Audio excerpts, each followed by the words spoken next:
Wabarakatuh.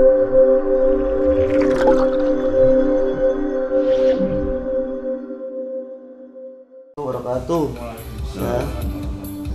Alhamdulillah hari ini kita kembali lagi bersama Cepot Cepret Podcast ya. Hari ini kita bersama saya Mirza Zulkarnain SHMH dan bersama narasumber kita Kiai Salaman Rohibin, salah satu ketua FKUB dan mantan ketua MUI Jakarta dan masih ketua MUI Jakarta serta bersama Om Abbas ya.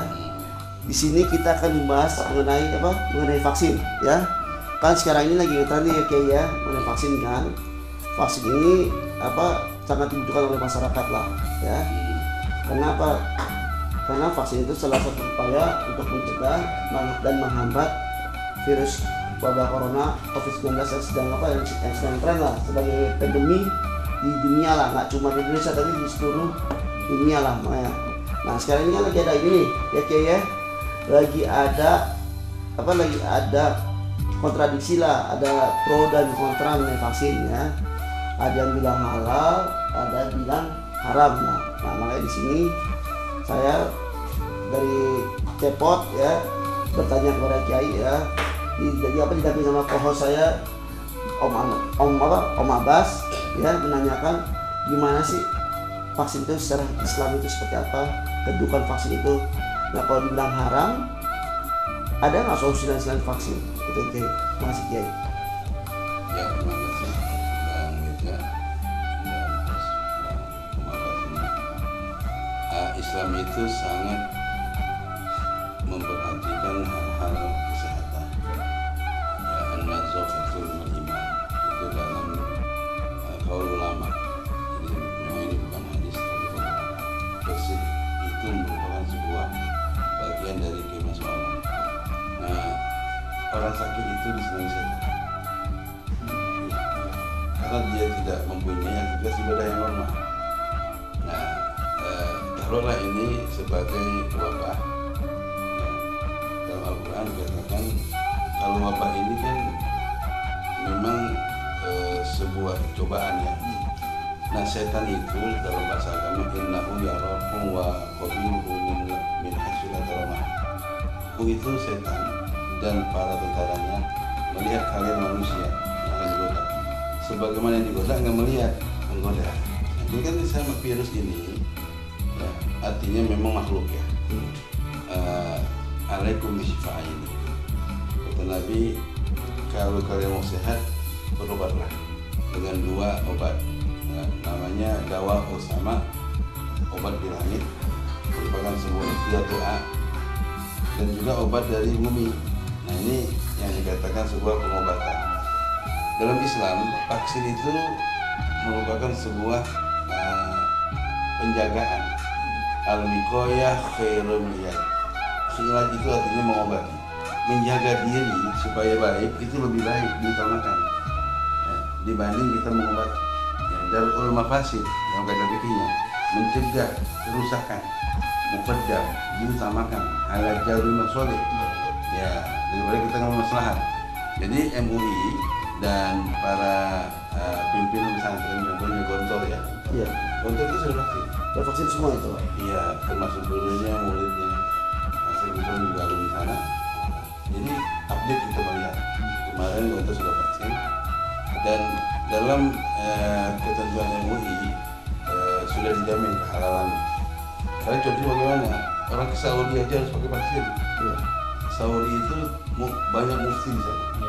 Ya, jadi di Saudi juga vaksin ada, di Mesir juga ada vaksin. Nah, makanya para tokoh ulama termasuk di MUI DKI, jajaran sampai ke bawah itu pimpinan MUI memang dia pelaksana vaksinasi dan juga sudah melaksanakan vaksin. Ya saya pribadi alhamdulillah sudah mendapat kartu vaksinnya dia sudah ya second time kan, yang pertama yang kedua sudah. Jadi gitu Bang Mirza. Jadi vaksin memang merupakan sebuah penguatan supaya kita punya badan ini lebih apa namanya, imun, penguatan imun. Gitu.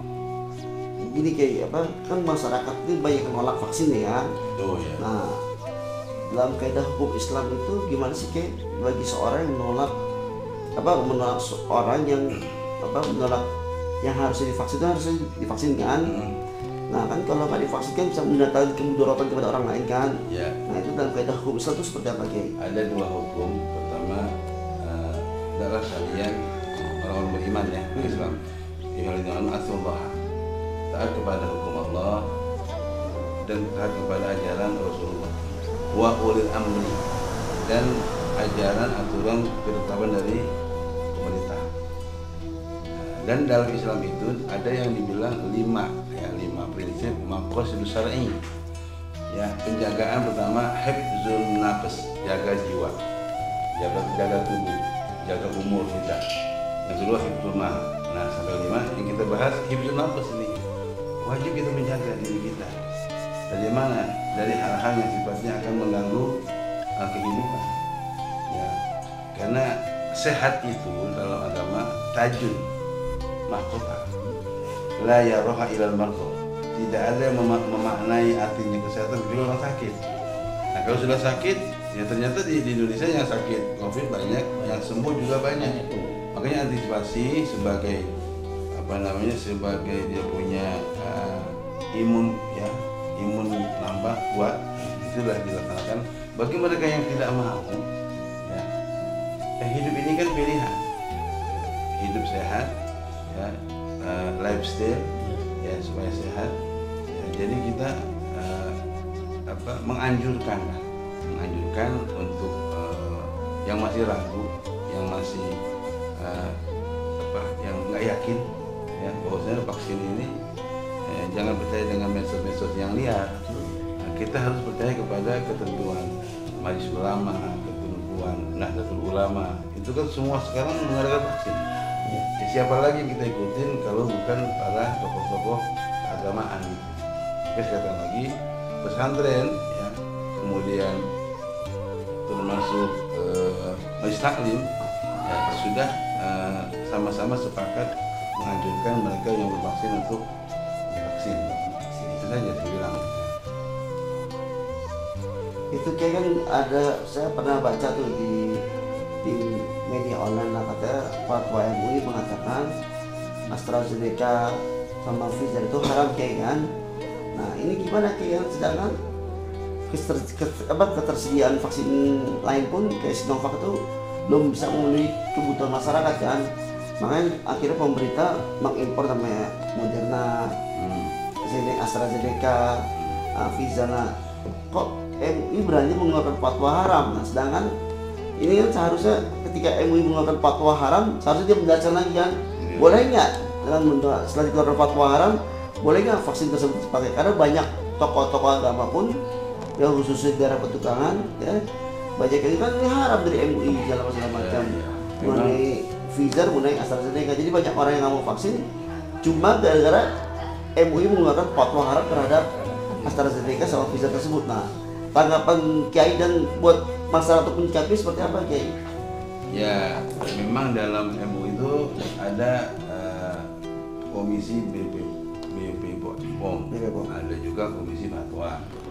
Ya belum lama saya berbincang langsung di kantor MUI pusat hal-hal yang sedang digalakannya Moderna. Memang tidak serta-merta ada yang sifatnya subjektif, ada yang sifatnya kolegial. MUI ini kan sebagai sodikul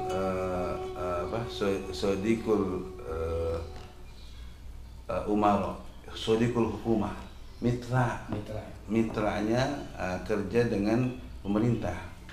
Ya, jadi kalau hal ini ada yang masih ragu, kita yakin MUI itu kan hanya bagian bagi mereka yang saat waktu dipertanyakan. Sekarang gini aja, kita ambil ketentuan dari WHO. Jadi WHO ini kan sebagai World Health Organization sedunia. Nah, akhirnya hal-hal yang tadi itu ada yang menyatakan supaya dianulir. Ya, karena kita bersanad ya, bersandarkan kepada WHO. Ya. insya Allah yang sekarang sudah bermasyarakat masalah AstraZeneca dan yang mengadakan MUI lagi. Dan jadi insya Allah kita MUI sudah merencanakan pertengahan September ini akan memberikan media vaksinasi sebanyak 1.000 sampai 1.500 dari MUI pusat kita undang sampai DKI sampai ke wilayah selatan. Itu per hari. Kalau misalnya nggak cukup kita pakai 2 hari. Oh. Ya kita melihat kondisional. Artinya minimal 1.000 sampai 500. Nah, sekarang mengenai kaidah hukum Islam itu sendiri gimana kayak yang MUI itu ada di beberapa media online Pak Om Abbas ya, menyatakan vaksin AstraZeneca dan vaksin Pfizer adalah haram. Nah, sedangkan saya pernah baca juga tuh apabila belum memenuhi belum ada solusi lain dalam mengatasi penyakit tersebut dibolehkan. Nah, itu kaidah hukum Islamnya apa tuh kayaknya? Kalau kaidah itu bahasanya enggak semuanya harus disesuaikan dengan ad-daruratu tubil mahdzurah. Ad-darurah kalau hal-hal yang sifatnya sudah urgensi sifatnya darurat, emergensi, itu bisa bisa mencairkan hal-hal yang tadinya diharamkan, yang tadi tidak dibolehkan. Ya, asasnya bagaimana? Asasnya untuk kepentingan. Tapi saya tidak menghalalkan yang haram, enggak. Memang ada kaidah itu. Ya, contohnya kita sama-sama terjebak di sebuah perkebunan hutan liar. Udah 3 hari nggak ada yang dimakan. Ada cuma 1 aja, ya hewan yang haram. Itu dalam kaidah fikih dibolehkan. Saat untuk tidak lapar, itu aja. Ya, tapi ini tidak juga menjadi analogi, tidak. Jadi kita sekarang masyarakat harusnya percaya penuh kepada MUI dan pemerintah yang merupakan mitra dalam menjalankan ketahanan kesehatan secara nasional Indonesia. Ya, artinya kiblat kita kepada para tokoh agama. Ya sekali lagi di Gontor pun sudah membuka dan sudah mengadakan. Itu aja sebagai kiblat kita. Terima kasih. Saya menarik sekali tadi pertanyaan dari Miza bahwa saya juga pernah membaca di media online bahwa ini justru Komisi Fatwa Majelis Ulama sendiri yang menetapkan bahwa vaksin AstraZeneca itu haram. Kenapa? Komisi Fatwa. Iya, Komisi Fatwa MUI Pak ya. Yang di nasional. Iya, karena dalam pembuatan yang memproduksi vaksin AstraZeneca ini itu menggunakan babi gitu. Sinovac itu AstraZeneca pakai injeksi babi. Namun kemudian setelah dianulir mungkin dikeluarkanlah bahwa ya, itu bisa digunakan karena dalam keadaan terpaksa bisa digunakan.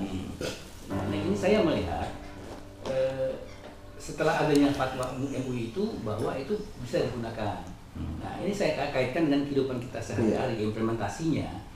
Bagaimana kalau misalnya kita dalam kehidupan sehari itu melakukan hal-hal yang haram, yang dilarang agama, karena kita dalam keadaan terpaksa, Pak Kiai. Nah ini bagaimana kita mengatasi ini menurut Pak Kiai? Tadi saya katakan amnonnya saat kita butuh makan, tapi saat itu kita ada di tempat yang memang tidak ada logis makanan, yang ada hanya misalnya dalam kaidah fikih ada misalnya babi misalnya, nggak ada yang lain, tapi itu bisa menahan ketahanan tubuh, itu boleh saat itu aja. Ya, jadi ada hal-hal yang sifatnya urgensi, ya, betul-betul darurat bisa memberikan kebolehan bagi hal-hal yang tidak boleh. Itu ada kaitan darurat usul mahdzur. Kondisi yang sifat kondisional lah. Itu boleh, yang tadinya hukumnya haram saat itu bisa, tapi tidak kontinu, hanya itu aja. Bolehnya saat itu aja. Saat sudah tidak ada lagi, sudah haram lagi itu. Jadi seandainya kayak nantinya itu ada vaksin yang udah halal lah ya, udah ada vaksin halal apapun namanya kan, dan sudah memenuhi kebutuhan masyarakat Indonesia lah gitu kan. Berarti vaksin-vaksin yang tadinya diperbolehkan akhirnya kembali kepada hukum semula, tidak haram, jadi nggak boleh dipakai lagi atau gimana? Kalau hal-hal yang sifatnya kebutuhan sudah ada sekarang, memang dari jumlah 200 juta kalau nggak salah baru 70 juta.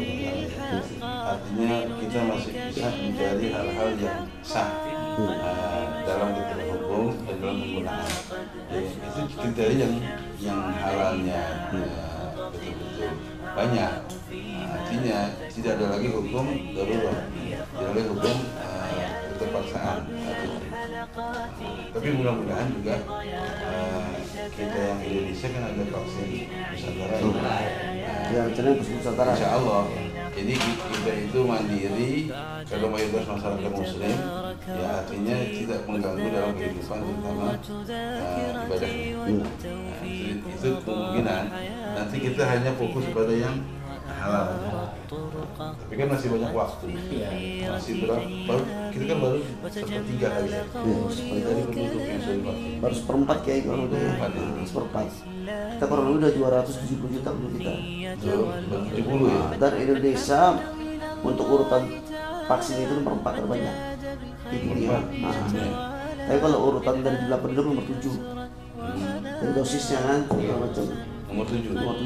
Jadi Indonesia juga termasuk luar biasa lah untuk usaha vaksin lah. Usaha pemerintah dalam membeli kebutuhan vaksin terhadap masyarakat sangat luar biasa lah bagi saya. Walaupun belum semuanya, karena Indonesia negara kepulauan kan, belum tentu yang di Papua itu emang kekurangannya kita kurang merata lah. Kurang pemerataan terhadap vaksin kurang lah.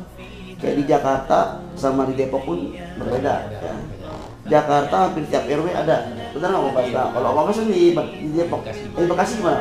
Tiap RW atau gimana? Di RW ya tetap harus melakukan. Ada di RW mana? Ya, kalau Depok sendiri pun, tapi khususnya arah-arah ke Bogor ya, kayak di Bojonggede, daerah Tanjung Halang, vaksin itu masih agak susah ini. Makanya kalau Jakarta, makanya terkadang banyak orang-orang dari luar Jakarta akhirnya vaksin di Jakarta. Kecuali saya orang Jakarta, KTP Jakarta vaksinnya di Desa Cikesudi. Situ Kiai. Nah, ini banyak yang masyarakat pasti nolak nih kan. Apalagi sekarang kita mau sekolah harus divaksin ya. Naik busway harus divaksin. Naik kereta harus divaksin ya. Naik pesawat harus divaksin. Nah, ke mall pun juga harus divaksin. Nah, bagaimana masyarakat yang sampai sekarang itu kekeh nggak mau divaksin Kiai? Nah, gimana nih Kiai sebagai MUI nih ya, sebagai ketua MUI bisa dijaga karsa lah gitu ya. Ada masyarakat yang umat Islam maksudnya, gue nggak mau divaksin itu haram. Saya kayak ini mau alafu kayak ada mertua saya ngomong, Mirza, mama nggak mau ya diri mama itu dimasuki yang sesuatu yang haram. Nah, itu yang perlu kita kasih penjelasan seperti apa Kiai ya, karena banyak orang tua zaman dulu ya, dia selalu ngomong gitu, saya nggak mau diri saya itu dimasuki oleh yang haram. Nah, gimana saya sebagai menantu lah atau sebagai masyarakat atau ada tetangga saya lah atau ada masyarakat yang menolak divaksin dengan alasan tidak mau dimasukkan sesuatu yang haram. Sedangkan saya sendiri khawatir dan kondisi begitu kan. Khawatir apa? Khawatir saya nggak kena tapi akhirnya menularkan orang tersebut. Nah, itu akhirnya takutnya apa? Saya jadi zolim terhadap orang tersebut. Nah, saya harus apa gitu kayak untuk biar orang tersebut akhirnya membujuk orang tersebut mau divaksin dan kasih alasan seperti apa gitu Kiai. Jadi kita kenal istilah 3M ya. M itu memakai masker, kemudian menjaga jarak, kemudian mencuci tangan. Ditambahkan itu Pak dengan 2B, berdoa dan berikhtiar. Masyarakat umum itu kan hanya sebagai pengikut ya, pemerintah. Jadi jangan bikin dosa, jangan mikir haramnya. Sudah ada yang bertanggung jawab. Ya, Sayyidina Ali dalam dalam ilmu kesehatan mengatakan ada fika wa minka, penyakit itu ada dalam diri Anda dan dari Anda. Wadawa, sebaiknya penyembuhnya, obatnya dalam diri Anda dan dari Anda. Jadi saya mengharap masyarakat bahwasannya harus mementingkan mau hidup atau mau menahan rezeki ya, itu aja. Karena maksud itu jelas, kita wajib hifzun nafs, jaga diri. Kalau kita nggak vaksin, kita nggak antigen, itu kan namanya bunuh diri, jaga diri. Nah, ini anjuran makhluk syar'i. Selain kita jaga harta, kemudian kita jaga nasab keturunan. Keturunan itu kalau satu kena kan keluar semua. Nah, jadi bahasa nanti kita menjadi momok tuh, satu keluarga nggak mentaati ya aturan. Kita hanya ikut yang membuat kebijakan. Jadi kalau kita berpikir masalah haram gini, itu negara Haramain, Madinah dan Mekah itu masih memberikan kondisionalnya wajib vaksin. Bahkan di Amerika itu karena sudah maju, mereka sudah setiap sudut sudah ada itu. Jadi nggak pakai lagi diacarakan, dia bisa vaksin di situ di tempat. Makanya di Eropa kemarin di Piala Dunia, Piala Eropa itu memang mereka sudah dinyatakan bebas masker, nah, karena udah mereka tingkat kesadarannya tinggi. Ya, jadi saya katakan ini para pendengar, Bina Berada, ini kita masalah bukan masalah nasional, ini masalah 170 negara. Dan ini sudah disepakati ya, bahwa ini pandemi memang dari Allah. Obatnya ada dalam diri Anda. Ya. Nah, kalau kita mau ngobatin, itu risiko kehidupan. Ya. Dawa itu, obat itu ada di langit dan ada di tanah, di bumi. Nah, itu sama fil ardi. Iya. Jadi dawa usama, dawa obat langit. Nah, kalau kita agama Islam selalu ya banyak doa, tahajud, ikhtiar. Ya. Kemudian dawa yang ada di bumi itu diolah dari haba, dari tanaman. Jadilah ada yang dari madu, ada yang dari haba sauda, ada yang obat kedokteran. Itu memang udah ada dalilnya. Dikenal dengan herbal. Nah, herbal termasuk vaksin itu kan obat. Nah hal ini kalau kita kita kontra ya dengan hal-hal yang sudah ada diciptakan, itu kita menanggung resiko kejiwaan. Jadi yang masih ragu ya harus yakin. Bahasa agamanya dalam kaidah fikih al-yaqinu la yuzal bisa. Kalau sudah yakin tidak bisa dihilangkan, dilawan dengan keraguan. Ya, yakin dulu. Jadi kita dari jajaran ulama ya, Nahdlatul Ulama dan Muhammadiyah itu sudah menjadi pelopor ya, pelopor untuk penyebar vaksinasi. Oh gitu Ya. Berarti kita selain 3M harus ada 2B, berdoa dan berikhtiar. Jadi ikhtiar itu salah satunya adalah vaksin. Vaksin. Ya. Jadi ya itu ini apa kayak di langkah saya terhadap orang-orang yang nggak mau divaksin ini kan? Kita harus jelas dengan langkahnya apa terhadap orang yang nggak mau divaksin, yang masih kekeh lah, masih kekeh, masih keras kepala. Yaitu bahasa saya nggak mau tubuh saya dimasuki oleh sesuatu yang haram. Gitu. Tapi saya yakin mereka itu sayang dengan tubuhnya. Saat mereka membaca medsos yang divaksin 2 tahun paling lama hidupnya. Iya. Saya bilang ini namanya ghibah. Ini namanya namam dalam agama. Namimah. Adu domba dan namanya hoax. Pembuat berita hoax lain jannah. An-namam lain jannah. Mereka yang membuat berita-berita yang menyesatkan, ya tidak tabayun, itu nggak ada di surga. Ini sebenarnya bahasa agama. Mereka termakan dengan hoax. Ya, 2 tahun paling lama hidupnya. Nah, artinya domain Israel itu diambil media. Padahal kan masalah umur, ya kita panjang umur, artinya dipadatkan itu umur kita dengan amal kebaikan. Urusan ajal, urusan Allah. Ya, sekarang udah ada 600 lebih ulama yang meninggal dunia gara-gara COVID. Nah bagi masyarakat umum ulama aja kena. Nah, Iya. yang sudah selangkah lagi ada di surga. Apalagi masyarakat awam. Jadi jangan saya anjurkan jangan terima hasutan berita-berita yang hoax. Kenapa? Kalau mereka pasti sayang jiwa. Kenapa saya nggak divaksin? Kalau mati, dokter pagi mati. Nah, ini berita-berita ini ya paling tidak kita terima filter yang bersih dulu. Ya, ikutin hal-hal yang sudah menjadi ketetapan negara. Masih kan prokes. Vaksin itu prokes. Dan sudah dibuat kebijakan seaman mungkin, ya dibilang insya Allah aman. Kalau pakai sendiri ya keluarga sudah, ya anak saya aman tuh sudah semua. Kenapa? Kan bincang kita ini pembuktian ya sebagai testimoni bahwasanya vaksin itu insya Allah tidak membahayakan dan tidak memperpendek umur. Berarti Pak Kiai mendukung vaksin ya sekeluarga ya? Ya kalau saya sudah punya kartu, saya sudah punya card itu. Jadi omongan ada berita-berita di medsos itu bahwa vaksin itu merupakan konspirasi politik atau konspirasi dagang atau ekonomi, nggak benar tuh kayak ya. Kalau konspirasi politik biasanya itu zona lokal, hanya ada di Indonesia atau Malaysia. Ini kan sedunia, ini bukan konspirasi sedunia. Jadi Allah ingin mengatakan dekatlah dengan kami, dekatlah denganku, dekatlah. Wa idza sa'alaka ibadi anni fa inni qarib. Saya dekat kalau hambaku itu menjalankan ketentuan-ketentuan SOP hidup. Di mana adanya di Quran, di mana adanya di hadis, gitu.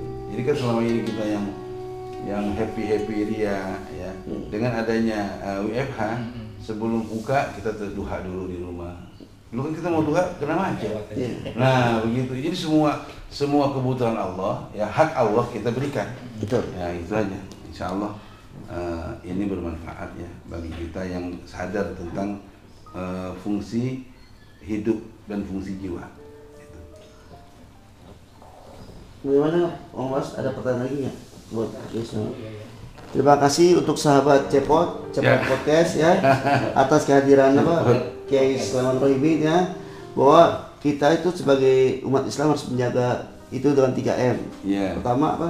3 mencuci tangan. Mencuci tangan. Kemudian pakai masker. Pakai masker. Yang 3 menjaga jarak. Sama 2B. Nah, berdoa dan berikhtiar. Jadi sebagai umat Islam, sebagai salah satu bentuk ikhtiarnya adalah divaksin ya.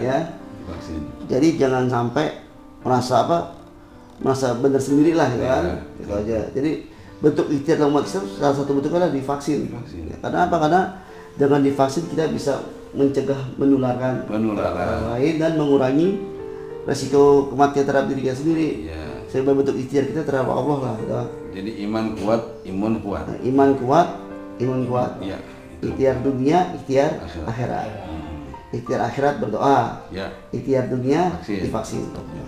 Terima kasih sahabat Cepot. Wassalamualaikum warahmatullahi wabarakatuh. Waalaikumsalam warahmatullahi wabarakatuh.